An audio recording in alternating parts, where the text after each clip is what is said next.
Okay, yeah. Check, check, check 1 2, check 1 2. Hello, hello. Testing. I think it works. Yeah, awesome.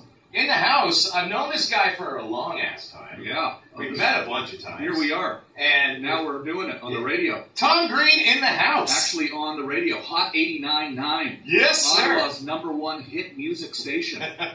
Welcome back to your old stomping grounds. Yeah, this is exciting. Yeah, this is cool. I'm here. I'm doing shows all weekend at Yuck Yucks. I'm excited about it. And you got a new beer? Yeah, we're launching the Tom Green beer with an exclamation mark. That's how it's spelled. It's spelled the Tom Green beer, and it's got an exclamation mark on it. Now, how much influence and how much help did you have in doing this beer? Was there a lot of testings for you? You know, that's like a kind of an interesting question because I was having some beers with the guys from Bose. Yeah. And they grew up watching my show on Rogers Cable here in Ottawa. Yeah. You know, the crazy show, and where I would go spray milk on everybody, and I'd be milking cows and riding cows into grocery stores and things like this.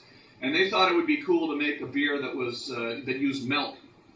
It's a milk stout, so lactose is used in the brewing of the beer, and then when the way that ferments in a certain way, technically, I don't want to get into too much detail because I'm not the brewer. But the idea is that it leaves a little bit of a chocolatey flavor in it. It's like a thick, dark stout beer, like a Guinness beer, but it's got a bit of a chocolatey hint to it. It's a really delicious beer. Like, this is not just some beer that I'm slapping my name on and selling at my comedy show. It's like a really amazing, delicious beer. And we're tasting it for the first time Thursday night at Yuck Yucks, and then all weekend at Yuck Yucks it's going to be on sale. And then the name of the beer kind of comes from the theme song of the show. Remember, I don't know if you remember my show was, "This is the Tom Green Show. It's not the Green Tom Show," right? Yes, I do. This is the Tom Green beer. It's not the Green Tom beer. This is my favorite beer because it is my beer, right? Those were the lyrics to the song, to the fun song. Yeah. Those were the lyrics, Kenny. So it's exciting. It's exciting. But can you tell I'm excited about it? I can tell. I'm touring around the world. I'm doing stand-up comedy, and after my show, I always drink a ton of beer, and I hang out with the crowd, and we drink beer, and we party like maniacs. And so I thought it would be kind of a fun thing to have everybody. You're launching it here in your hometown. Yeah, people can buy the bottle of beer, leave with the bottle. It's got cool graphics on it and everything. It's really you got your face on the bottle. Yeah, exactly. It's really well designed, graphically. Bose does a really good job. People are going to drink you up now. Yeah, it's cool. That's not a bad deal. Yeah, they're going to slurp that back, and we're all going to get better looking from it. Oh yeah, they used to feed stout to miners back in the 1800s in the daytime because of the amount of extra. Calories that are in it. Mm-hmm. It's a healthy beer. It's like a meal. Well, doctors even tell pregnant women to drink Guinness. Yeah. So if this is you can tell pregnant women to drink Guinness. Absolutely. It's absolutely for them. Yeah. Pregnant women, come on down to the shows at Yuck Yucks all weekend. If you're pregnant, come on down. Have one of the. I don't know if that's. I don't know if I should be diet. Well, Well, they doctors. Bring a doctor down with you. Yeah, bring your doctor. Yeah. Don't do anything without the advice of your doctor. Exactly. Yeah, don't say that I told you to do it. But because there's milk in it, I guess it's if you're lactose intolerant, you can't have it. Yeah, I don't know. It might give it a try, see what happens. It could give you the runs. Yeah. It's possible. Yeah, we're not really brewing it for the lactose intolerant crowd. Okay. Yeah. Now, what's the best thing about being back home in Ottawa, brother? Oh, man, I've been doing some northern pike fishing with my dad and my brother, and that's been fun. And just hanging out with old friends, down in the market, and having some beers there, Yeah. Getting her done. So it's always good to be home. I'm probably going to spend some time here in the summers. I like it out here in the summers. LA living treating you well? Yeah, my parents live out in, on the Quebec side, out on Lac Trois Bananes. So the Three Banana Lake out there. So we go out there and do some fishing and stuff, and it's good. So I spent most of my life in Ottawa. I lived here till I was 28 years old. I have a ton of friends here. Yeah. It's sort of odd. And no babies here. Wow. No babies here. No babies that you know of. No, not that I know of. No, but I am single now. So I did think it would be nice to meet a nice girl in Ottawa. You know, and maybe settle down up here. You know. You know what I noticed? LA is a weird place. You know, it's a weird place. People are kind of crazy. Nice but fake. Yeah, so it's I kind of think it might be nice. If I was going to ever settle down, which I could see myself doing, maybe settle down up here and parents would be happy about that. Carlton Place there or something, eh? You know what I noticed about Ottawa though? You have to date a girl for 3 weeks to get a one-night stand. Oh yeah? Yeah. Well, that's fine. I'm not looking for anything crazy. I just like meeting people, and What's the worst thing you've done that you regret?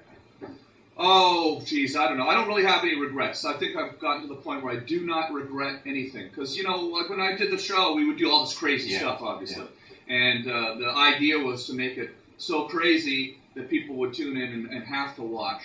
And if we hadn't really done the crazy stuff, I don't know that people would watched, and I don't know if it really would have worked out. So, you can sort of sometimes think, oh, boy, maybe that was a little crazy when I threw the decapitated cow's head in my parents' bed or whatever at 4 o'clock in the morning. But do I regret it? No, because it was funny. It was all funny. We would try to do stuff that was so, potentially regretful that you can't really regret something that you were trying to make it crazy. Favorite moment you have?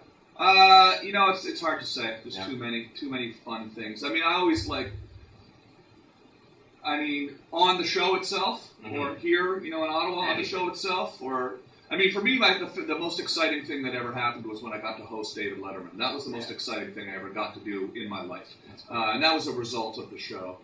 Because, so that was probably one of my favorite moments in the business. But, the favorite moment of the show was, I don't know, it's hard to say. The Slutmobile. Yeah. Maybe the Slutmobile. That was nice. Because that was the first big prank where we spent a little money, we painted we had the hood of my parents' 1992 Honda Accord painted with pornography. Yeah. I'd say that was probably the favorite moment. That was the moment where my father, I think, realized, wait a minute, they're not just goofing around here, like they actually took some time here. We have a real problem here. Yeah, So. Exactly. Have you done any movie roles that you regret? No, not at all. No, that's absolutely. Great. I haven't really done too many films, and the only. You want to do more? I'm in the new Trailer Park Boys movie, SwearNet, coming out this year, so that's going to be cool. And I don't really focus on doing films. Okay. Stand up is something I really. I'm doing a new podcast. Everybody can listen to that. It's called Tom Green Radio. Yeah. And it's on iTunes. It's on my website. And I've always been more interested in broadcasting, doing what we're doing right now. Movies are fun. They kind of have come to me over the years, but really I like being more move back to Ottawa. Broadcasting. We can get you a job here. Could you? Yeah, we can talk. Really? Yeah. Really? Yeah, we could probably talk. Yeah? I would definitely do that. Yeah. I would consider doing that. That could be a good idea. Yeah, because I miss Ottawa a lot. Yeah. I could come and do the midnight till 2 a.m. shift or something. That would work, yeah. Yeah. Do my old radio show that I did on college radio up here. Where the Midnight Caller, I called my old radio show, where I take phone calls. You're a little shy, though, I think. Yeah, well, I'll loosen up. We'll bring it up. Yeah. Now, I want to go back to your organized rhyme years. Yeah. Is there going to be another reunion, or you guys going to come out with some new stuff? Because, dude, I know you can freestyle like crazy. Check the OR, you like it so far.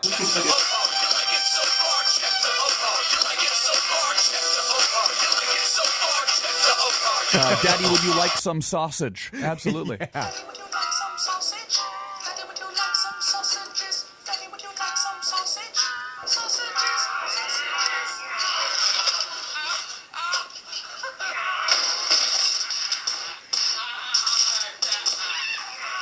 You just get outside and you just cool off. I don't know. Greg and I are still friends, and we did get together and did some music for the Montreal Comedy Festival a couple of years ago. So I wouldn't say it's impossible. He still makes music, and I still make music. I'm working on some goofy rap songs right now for my new YouTube channel. Mm-hmm. That's kind of fun thing about the world today is you can just make something ridiculous with a video camera and put it online, and the whole world can watch it, and you don't have to deal with any television networks or bureaucracy or executives telling you what to do, and that's something that I've always enjoyed about the web show. So Yeah, there'll be more music coming. I'm going to throw down some crazy hip-hop for you, Ottawa. Yeah, for y'all. I know Ottawa's down with its hip-hop. Now, We have what's a big, healthy hip-hop scene here in the nation's capital. a couple more questions before we get you on out of here. What's the most serious thing about you? Because you're fun, you're outgoing, and I know that there's the character Tom Green, Uh-huh. and then there's the real Tom. And I know your parents get to see the real Tom and stuff like that. Well, I mean, I think with regards to my family and friends, obviously, I'm serious about my friendships and my family and things like that. But that's maybe the most serious thing. I don't know. I mean, as far as my work, I really take it seriously. I mean, my stand-up tour that I'm on right now, I've just been touring the world for the last 4 years. I've been everywhere from Afghanistan to Australia, New Zealand. I just got back from there. And I'm not just doing that to get up on stage and be a goofball. I actually feel like that I do feel that the media today, not yourself, present company excluded, but the media as a whole tends to be, very, very controlled in a lot of ways. And that bothers me. And that's always what the show was all about, was trying to smash through those conventional, ways of making television. So a lot of things that I talk about in my show are about how, as a society, we're becoming too addicted to our Facebook pages. Dude, and I agree on internet. 150%. We're stuck on our phones all day, and we're not communicating with people anymore. And I kind of feel like, because of the way I started out in television, doing this stuff myself, getting on the internet, doing this stuff myself, I kind of have a perspective that I enjoy conveying to people, making people laugh about, but also making people think about. I think it's important that the world just doesn't get so Caught up in contrived. technology. Everything gets so controlled and contrived with technology, just with the media, with all these channels, with reality TV. People. I just think that we could get to a situation where people just are sort of so brainwashed that we lose a lot of the creativity. Like, remember when we were kids, you would buy albums. You'd go buy you'd buy albums on vinyl, or you'd have the liner notes, and music was a little different, and it was. I just think there was a little bit more attention paid to underground music and culture. I agree with you. So I want to try to talk about that and bring that back as much as I can on my radio show. And I think the best segue on that is give us your social networks. How we got YouTube /Tom Green. YouTube /Tom Green. Twitter is at Tom Green Live. I canceled my Facebook. Yeah. But I think everybody should cancel their Facebook. It's time to get off that. Let's get on with it. It's too much privacy being invaded there. I don't want to be on something where my mom is on there, and everybody's. It's too incestuous. I don't like it. Tom Green in the house right now. Thank you for stopping. Not that by the way, my mom. I like. I know. You don't want your mom my calling mom's gonna call me up. Why don't you want to be on Facebook? Because I'm on there. It's not that, Mom. And of course, he's at Yuck Yucks all this week. Right? Until Sunday, right? Yeah. Thanks for having me on Thursday, Friday, and Saturday night. Actually, yeah, it's gonna be good. We're gonna party. We're gonna drink beer. All right. Save some for me. Thanks, man. Kenny B, Tom Green in the house. Afternoon hot seat, baby.